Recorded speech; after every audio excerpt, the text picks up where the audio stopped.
Thank you, Speaker Sir, for allowing me to speak on the President's address. Thank you. Double thank you, sir. माननीय Shri Rahul Gandhi ji,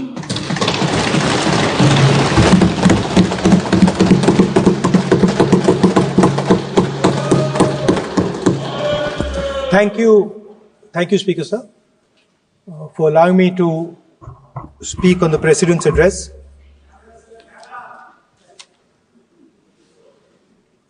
Camera. Thank you. Double thank you, sir.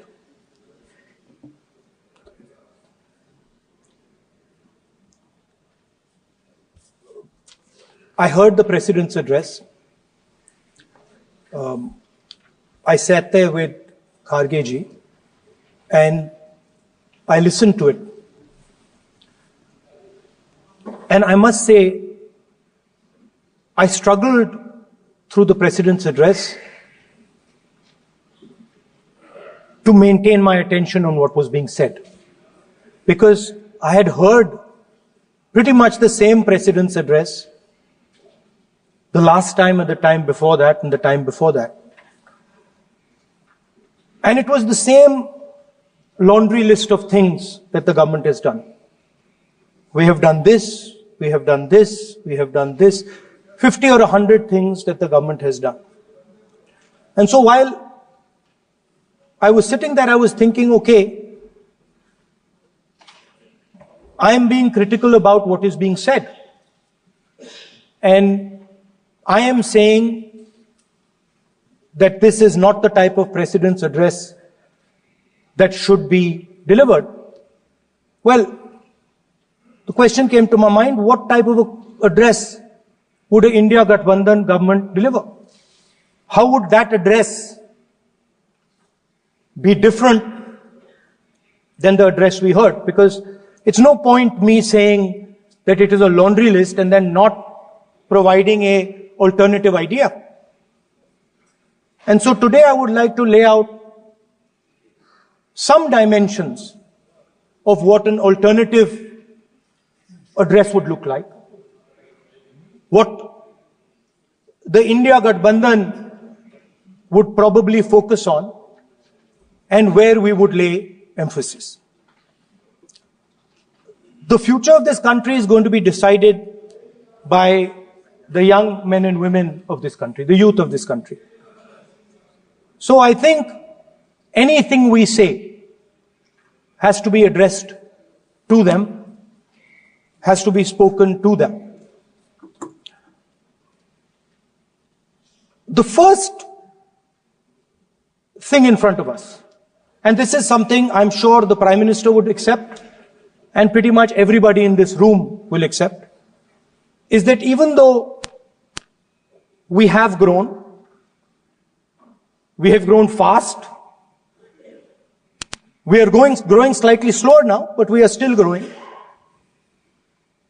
A universal problem that we have faced is that we have not been able to tackle the problem of unemployment. No, neither the UPA government nor today's NDA government has given a clear-cut answer to the youth of India about employment. I don't think anybody in this room will disagree with me. I'll give a little statistic for the Prime Minister. The Prime Minister, something I would agree with directionally. The Prime Minister proposed the Make in India program. I think a good idea. We saw the statues, we saw the functions, we saw the so-called investment, and the result is right in front of me. Manufacturing fell from 15.3% of GDP in 2014 to 12.6% of GDP today. That is the lowest share of manufacturing in 60 years. I'm not even blaming the Prime Minister, because I think it would not be fair to say he didn't try. I could say that the Prime Minister tried, And I think conceptually Make in India was a good idea. But it's pretty clear that he failed. Because manufacturing went from 15.3% of GDP to 12.6%. So the first question that any alternative vision would answer to the youngsters of our country is, okay, what and how are we going to solve this problem of employment? Any country basically organizes two things. You can organize consumption, and then you can organize production. Modern way of saying organizing consumption is services. Modern way of saying organizing production is manufacturing. But there is more to production than simply manufacturing. For example, agriculture also is about production. Now, pretty much every government since 1990 has done a decent job on consumption, on organizing consumption. Which are the companies that organize consumption? Uber organizes consumption. Reliance organizes consumption. Adani organizes consumption.